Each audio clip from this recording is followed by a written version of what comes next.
The Our Hong Kong Foundation held an international forum on progress through collaboration in April. In the following session, 3 speakers share their views on the topic Fostering Collaboration for Growth. The first speaker, Professor William C. Kirby, is Spangler Family Professor of Business Administration, T.M. Chang Professor of China Studies, and University Distinguished Service Professor at Harvard University. He spoke about scholarship and the role of academic exchange, and why it's important to continue to have academic exchanges between the U.S. and Hong Kong and China. It's a great honor to be here with our Hong Kong Foundation. Even though I'm not from Hong Kong, I feel like I'm part of our Hong Kong being here. It's a great pleasure to be back in Hong Kong. And I'm going to speak from the point of view of an academic and the role of scholarship and academic exchange. This is my first time, really only my second time back in Hong Kong in the last 3 years. I used to go to China and Hong Kong 6 or 8 times a year. And in these last 3 years, as we know, so much has changed. So little, seemingly, collaboration, for example, between American universities and the universities in Greater China because of COVID. So little cooperation, sadly, between our 2 countries. So much has been lost. The single motivating purpose of my being here again, just last week in Shanghai, and then above all this week in Hong Kong, is to restart my own university's engagement, Harvard's engagement with Greater China, with the great educational partners that we have had and that we will have again in the world of Greater China. I love Hong Kong, and I love its institutions of higher learning. I had the honor of serving for 10 years on the UGC and the University Grants Committee, watching and advising as Hong Kong's universities expanded their reach internationally and also to the Chinese mainland, watching them as they introduced extraordinary new programs in liberal arts education as the universities went to 4-year programs.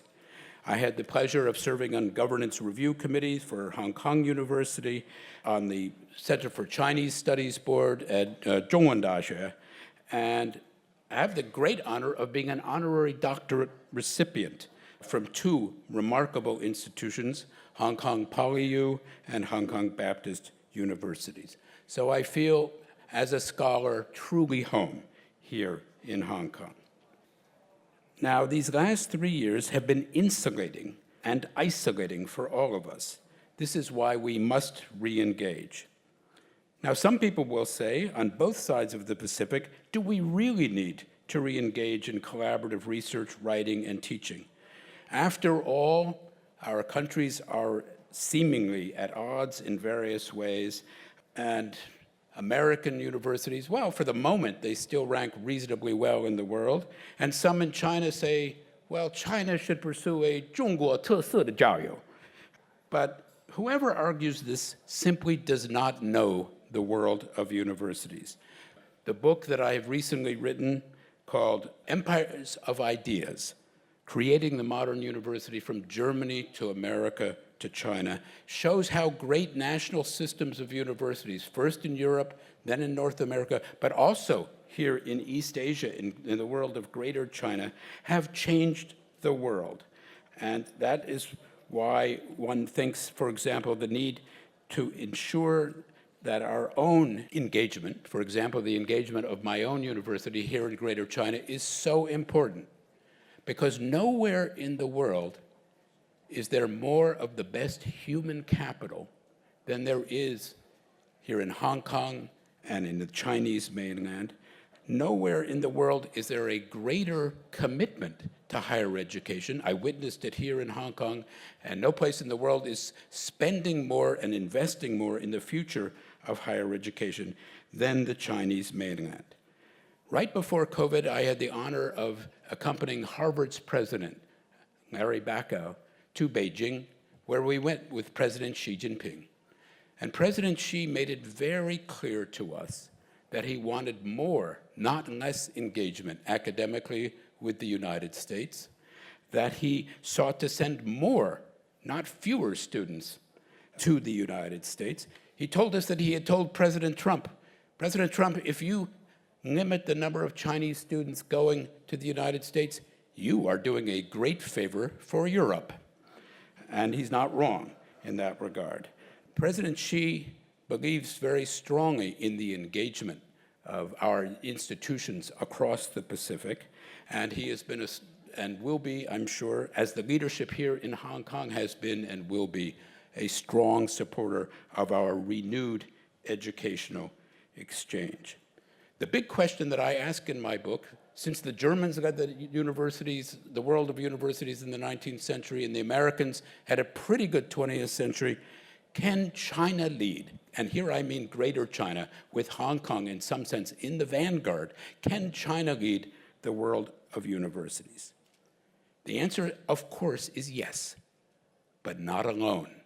Because the great universities here in Hong Kong, like those in Beijing or in Nanjing or in Guangzhou, they have grown up in partnership with the great universities of Europe and North America. That's the company they have grown up with. That's the company they want to keep. And that is the company that in time they may lead.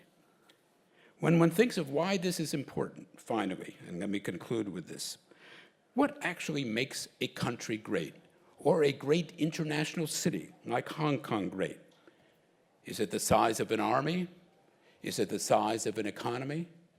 Or is it the power of ideas and the institutions that create ideas?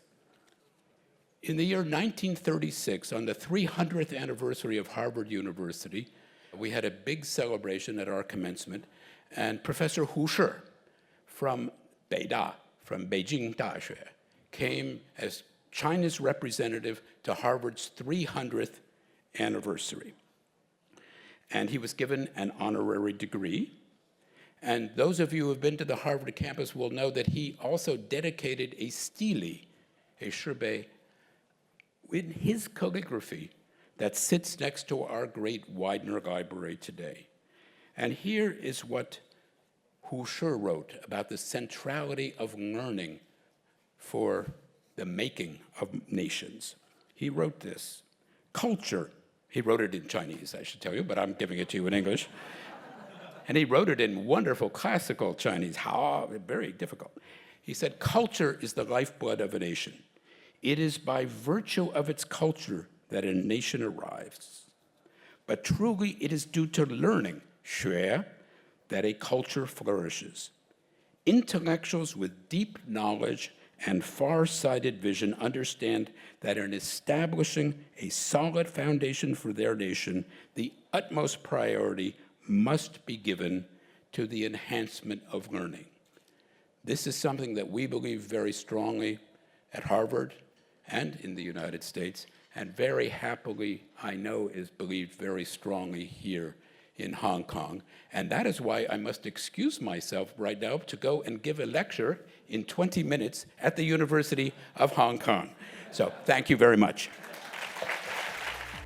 The second speaker is His Excellency Ambassador Sihasak Phuangketkeow, former Permanent Secretary of the Ministry of Foreign Affairs of Thailand and Secretary General of the Asian Peace and Reconciliation Council.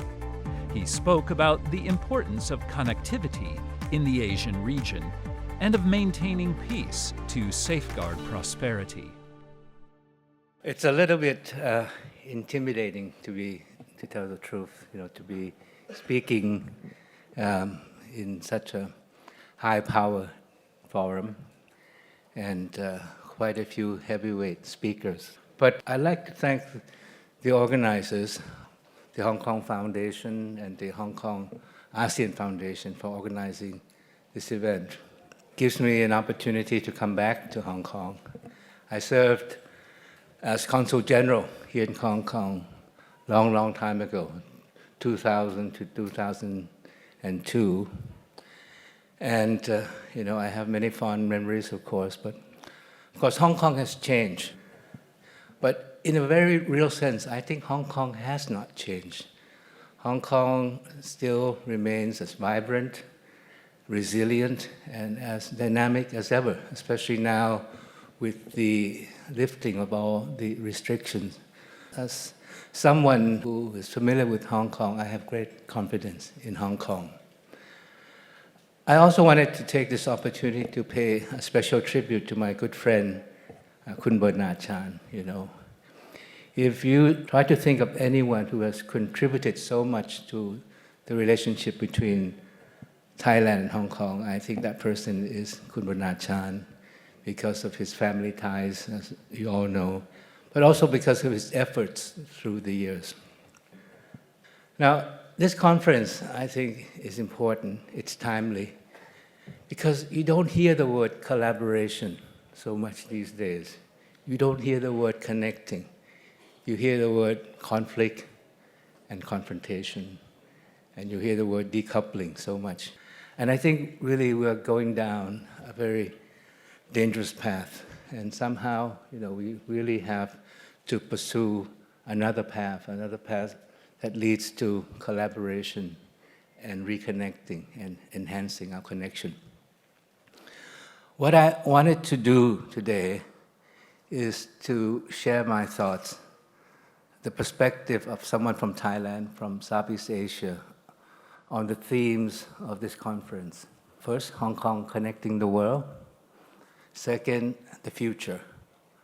What is the future? The third, where are the new opportunities? And fourth, how do we collaborate for growth? I don't have any magic formula, but I do have some ideas. On connecting the world, I think the role of Hong Kong is obvious. The role of being the gateway to China and the gateway to the world. And the strength of Hong Kong, I think we've all heard, a financial center, a hub for trade, aviation, logistics. But to me, I think what makes Hong Kong stand out is that Hong Kong is not just a city in China. It is a city with an international character, an international outreach, and an international outlook, operating on the basis of international standards. So I think that's what's important. Second, you have all these strengths, definitely, but I think the most important strength that Hong Kong has is the people of Hong Kong, the talents of the people of Hong Kong, the drive of the people of Hong Kong, and the dynamism of the people of Hong Kong, the can-do attitude. I think that's very important. And I am confident in the future of Hong Kong for another reason, because Hong Kong keeps evolving, keeps changing with the times. You're reinforcing your core strength, but you're also developing new strengths. Now you're concentrating on developing innovation, technology. You're into the digital economy, into fintech, green finance, and you're developing homegrown talents while recruiting talent from abroad. And from my perspective of Southeast Asia, another strength of Hong Kong is that you are at the heart of the GBA, the Greater Bay Area, and you are actually the driving force. And if you look at the GBA, it is the highest growth area in China, and taken together, it's one of the largest economies in the region, if not in the world. So I have great confidence in Hong Kong playing the role of the connector. But then what about the future? The future. I think the future is in Asia. And I think Asia is the future. The world has gone through a very profound transformative change. That change is the shift in the global balance of power from the West to the East. And Asia has risen. Asia is rising. They talk about the Asian century. But I think we have to be careful also, because it's not preordained. We have to be able to safeguard our peace in order to maintain our prosperity. But no doubt about it, China will lead the way. China will be the engine of growth in the region. I just came back from India. India will be the fastest growing economy in the region. And then, of course, you have Japan and the Republic of Korea. They will continue to contribute to the region's growth and dynamism. But my concern is the geopolitical challenge that we face. How are we going to face or navigate these challenges together? And I think this is something that we have to think seriously about. But of course, Asia is the future. But where are the new opportunities? I think, and not being biased towards my region, but I think Southeast Asia is where the action is. The 10 countries of the Association of Southeast Asian Nations. Kun Bernard told me that he's been working for so many years to get people to pay attention to ASEAN. But I think that attention is being paid now. When I was ambassador to France, even France talked about the rise of Asia. And in that context, they talk about China, of course, talk about India. Then they talk about the rise of ASEAN. So I think ASEAN is where the new opportunities are. Why? Because we are collectively, I don't know whether you know this, the 5th largest economy in the world. And by the year 2030, we will be the 4th largest economy in the world. And ASEAN is an economic community. That means that we are a single market. We're striving towards a single production base. The size of the market is 680 million people. 800 million people with rising middle class, rising standards of living, rising purchasing power, and rising needs for consumption. And our economies are not sitting still. We're in the process of restructuring, reforming. In Thailand, we have to go towards more advanced technology. We have to go towards R&D. Otherwise, we will be where we are, stuck in the middle income trap, where we've been for about almost 20 years now. And so these developments, they represent investment opportunities, whether in industry, in finance, or infrastructure. Do you know how much infrastructure we need annually up to the year 2030? $1.7 trillion US dollars. So this will have to come through investment. We have to mobilize financing, international financing. So I think this is a role that Hong Kong can play, and these are the new opportunities for Hong Kong. And I think the question here is, how do we collaborate to maintain growth? When we talk about collaboration, I think it's about enhanced partnership first. Second is about creating synergies together. Third is about thinking regionally. And the way to go is towards economic integration in our region, broader economic integration. We talk about free trade areas. We need more of them. This will increase the size of the pie for all. And a good example of economic integration, and that was mentioned in the opening remarks, is what we call the RCEP, the Regional Comprehensive Economic Partnership, comprising 15 countries. The 10 countries of ASEAN, plus China, Japan, the ROK, Australia, and New Zealand. India was very much involved in the negotiation, but decided to opt out at the end, and we hope India will be joining soon. But the RCEP represents 30% of the global GDP. So that's very important. And not only RCEP, we also have this high standard trade agreement, the CPTPP, Comprehensive Progressive Trans-Pacific Partnership. And this comprises 11 countries on both sides of the Pacific Rim. And China is applying to join. I hope that can be completed soon. Even the UK is joining the bandwagon as well. So I think economic integration will create new opportunities for prosperity, for collaboration in the region. The point that I'd like to make, and this is a point that we think a lot about in Thailand, about growth. Growth. The saying that we have in Thailand is, leave no one behind. So growth for us is not just about growth rates. It shouldn't be. We have to think about the quality of growth. Whether it enhances the well-being of our people, we have to think about human security, human development along with growth.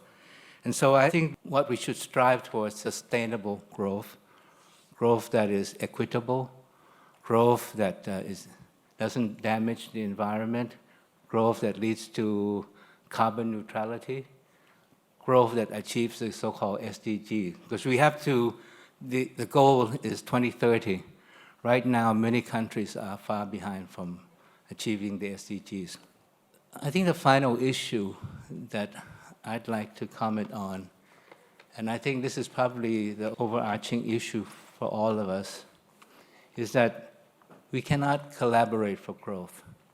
We cannot create new opportunities if we don't have a peaceful and stable global and regional order. And these days, the world is becoming more fragmented, more divided. The talk is that, the world is being divided between friends and foe. And I don't think this is the way that we should go. And how do we navigate these challenges? So I think that we really have to think of ourselves as a community, trying to find common grounds, common cause, and a sense of community, as I said. And I think if we can do that, what we need to do is, as in the theme of this conference, we need to connect, we need to shape a common future together, we need to find new opportunities for collaboration, and most of all, we have to think in terms of our common peace and prosperity. So thank you very much for having me here. The third speaker is Mr. Ronnie C. Chan, Chair of Hang Lung Properties. He spoke about the ways Hong Kong has changed and the importance of doing business, not just with mainland China, but with the rest of the world. He emphasized the importance of Hong Kong people learning Putonghua and welcoming people from the mainland. Thank you, Bernard. Great for the invitation. So let me just present a few thoughts as a Hong Konger. I'm the first at least, non-Hong Kong government official speaking here today. So I represent in some way the average man on the street in Hong Kong. Over the last 20-some years, I've been repeatedly thinking one problem, one issue, one question, and that is, what is one country, two system? Does it work?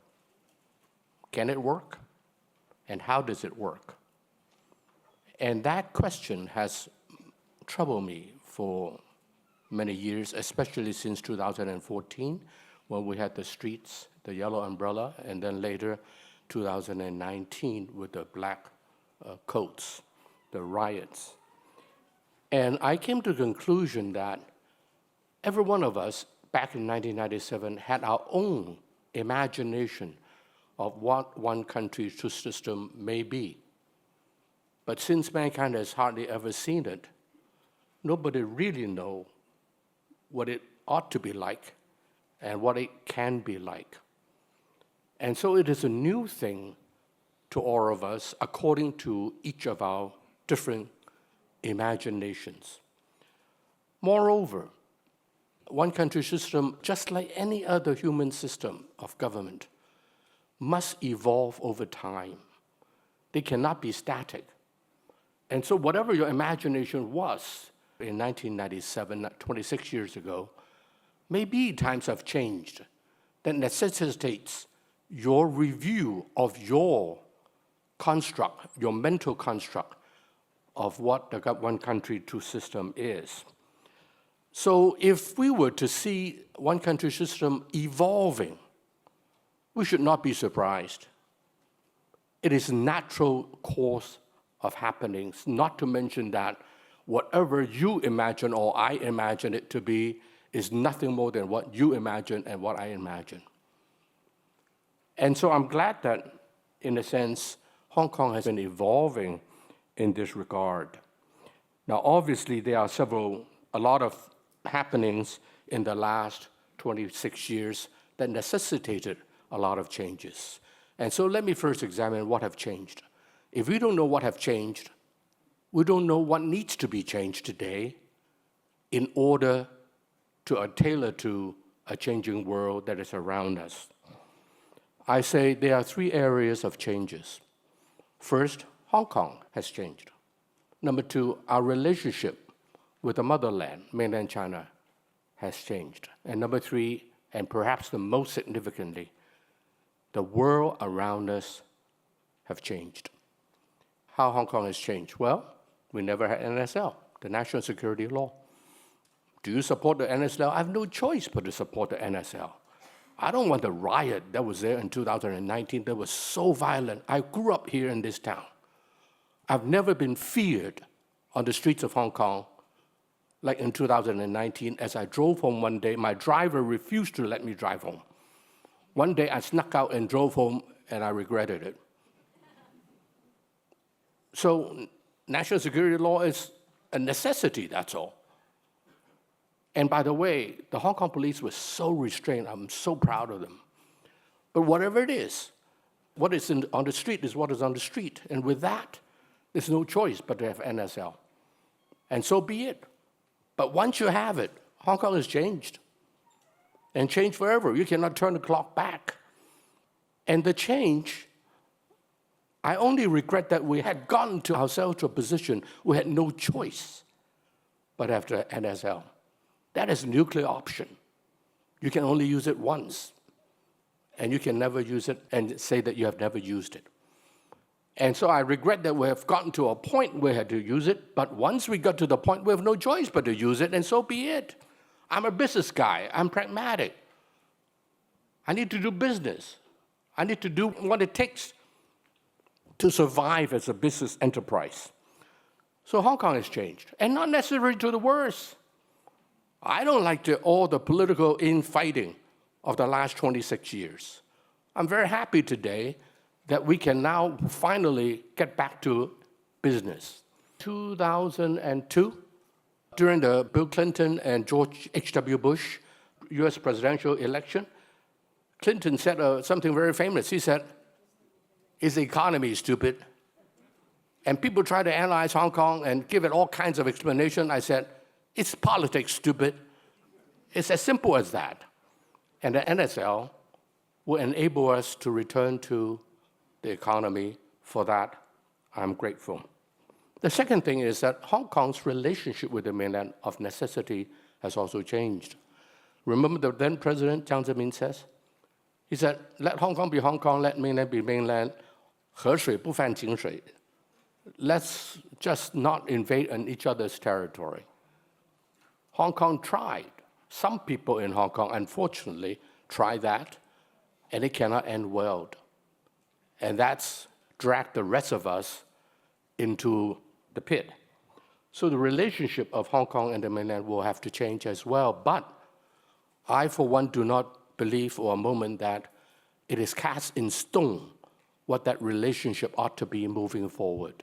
I don't believe that Beijing wanted it to be set in stone either. As long as we respect the bottom lines, 底线, then the rest is okay. And so it is up to we, Hong Kong people, up to us, to define partly what that relationship is and work with Beijing to find out what that relationship ought to be. But that which worries me the most is the third area that have changed, and that is the world around us have changed. In particular, US-China relationship have changed. Ladies and gentlemen, I present to you the following. 1841, when the Brits took over Hong Kong, Hong Kong has, ever since that time until 2020, part of the international community. Initially, because Britain was a major player in the world, so Hong Kong, being a colony of Britain, was protected under that. And we were part of the world community of players. All the way, even after 1997, the rest of the world basically accepted one country, two system, and they should, because it is true, it is real, and we were okay. Until 2020, roughly, after the riots of 2019 and the NSL of 2020, the rest of the world, led by the United States, decided to yank Hong Kong out of the international community and lump it together with the rest of mainland China. Interestingly, the rest of mainland China is struggling, striving hard to be part of the international arena in almost every area of human endeavor. Yet if the number one country in the world, the United States, wants you out, it is not a fun thing to be. And so I see Hong Kong being yanked away from the international community, beginning with academic exchange, then with specific products, and then with people exchange, and then finally, perhaps, well, I should take away the word perhaps, even with capital exchange. And so in those four areas, Hong Kong will come under increasing pressure from the international arena. It will do well for Hong Kong to recognize the time and preserve ourselves, protect ourselves accordingly. We can only rely on two things. Number one, when some people hurt Hong Kong, it may end up hurting themselves even more. But no one can prevent a nation from hurting others by hurting themselves even more. And it is known to have done that over and over again. When the Russian US dollar accounts are frozen, who get hurt the most? I came to the conclusion the one who gets hurt the most, and many people increasingly agree with me, is the US dollar. And when US dollar is hurt, who get hurt the most? So these are hard geopolitical facts that Hong Kong is facing, and we will do well to recognize them and prepare ourselves accordingly. And these are not things that Hong Kong alone can handle. These are international affairs. These are areas that Hong Kong has to work closely with Beijing in order to have a hope to protect ourselves. So my last point is the following. Where is Hong Kong's economic future? I happen to believe that Hong Kong's economic future is fine. I don't know if we will thrive, like in the old days of growing at 7-8% per annum. I don't know about that. But if we grow at 3% per annum for the next 10, 20 years, it's not the end of the world. So I don't think that Hong Kong's economy is doomed. No, for not a moment. I just wrote in my letter to shareholders that my company has no intention to leave Hong Kong as a headquarters because we think this is still the best place for us to do business. And we have all intention to stay here, although our income will increasingly come from the mainland of China. Why not? If that's where the money is, that's where the money is. But we have no intention to leave Hong Kong. So where are the opportunities for Hong Kong? Number one, like it or not, and I've been saying this for the last 25 years, just like Hong Kong people seem to be deaf. But I think that now I may have a little bit more welcoming ears. And that is, Hong Kong's economic future must be the mainland of China. It doesn't mean that we will replace our relationship with the rest of the world. I still travel 70% of the time outside of the mainland of China. I'm still in America every month. I'm still in Europe every other month or more. in the Middle East, Southeast Asia, I'm there all the time. Because that's where the opportunities are, and that's what will serve Hong Kong well. However, if Hong Kong people does not know to connect more tightly economically with the mainland of China, then sorry, Hong Kong does not deserve to thrive. Hong Kong is privileged to be on the footstep of the mainland of China. And as Lee Kuan Yew, someone who I respect tremendously, said, there's one thing here in admire Hong Kong, and that is our geography. If we don't appreciate ourselves and take advantage of it, who is there to blame but ourselves? So like it or not, Hong Kong's future, economic future, is inextricably tied to that of mainland China while keeping relationship with the rest of the world. In the past, there were ideological barriers on the parts of many that want to keep Hong Kong economically away from the mainland of China. There were such dumb people in Hong Kong in the last 26 years, including surrounding Mr. C.H. Tung when he was the chief executive of Hong Kong. Thank God those people are now out of the window. It's time, ladies and gentlemen, that we should get back to the basics, where the money is. Somebody asks a bank robber, we're not a bank robber in Hong Kong, we're really good people here. Some people ask a bank robber in America, he said, why do you rob a bank? He said, well, that's where the money is. And he said, why do you want to go into mainland China? I said, that's where the money is. Just as long as you make it legally and properly, why not? And so I think that Hong Kong, our future, no doubt, our economic future is tied to that of the mainland China while preserving our connectivity with the rest of the world. However, the connectivity with the rest of the world may also change. For example, today, America doesn't welcome Hong Kong because they don't welcome mainland China. They're not against us per se, but like it or not, your peripheral damage is absolutely true. You disagree, I'll be happy to buy you lunch. I'm a business guy. Markets have to change. Connections have to change. Even industries have to change. We have to develop new areas of expertise. We have to develop new businesses, new connections, new relationships around the world in order to keep ourselves economically vibrant. The second area, of course, is technology. Like it or not, the last 20, 30 years since Hong Kong's return to the mainland of China was the time that mainland Chinese technology took off. And Hong Kong has been left behind to a good extent.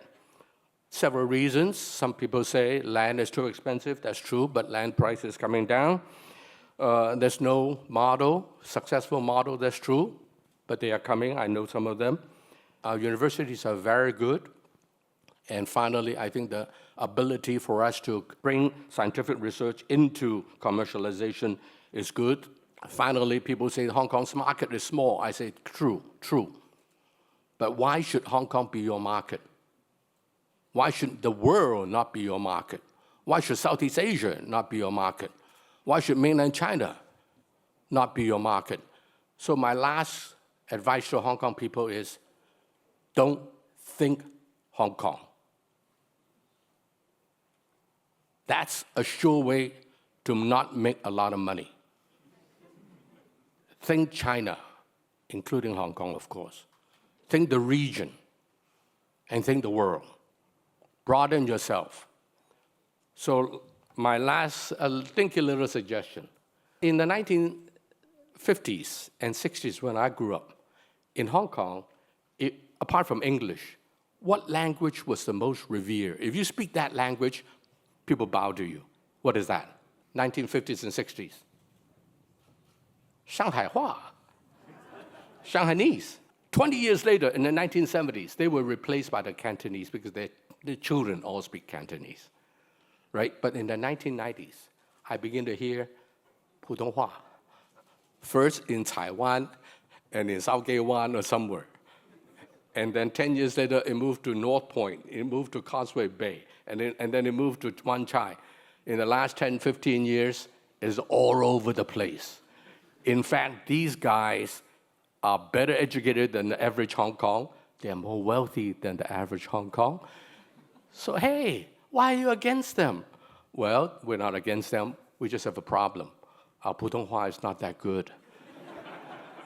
So I suggest that Hong Kong people better get out of your butt and start speaking Mandarin or Putonghua for business purposes. At home, sure, Cantonese is great. If I curse you, haven't begun with the 18th generation, I haven't started yet. That's a Cantonese. But leave it to the home for business, for academia, for schooling. I suggest that we speak Putonghua, blend with those new Hong Kongers. I don't know the number of it, it's a lot of it. As a businessman, how to maximize the return on asset is important. And we have so many Putonghua people in the last 20 years who have come to Hong Kong that are great asset to Hong Kong. Let's make sure that our return on asset is very high by taking advantage of them, blending with them, welcoming them into our society, making them part of us. Hong Kong will do well. Thank you.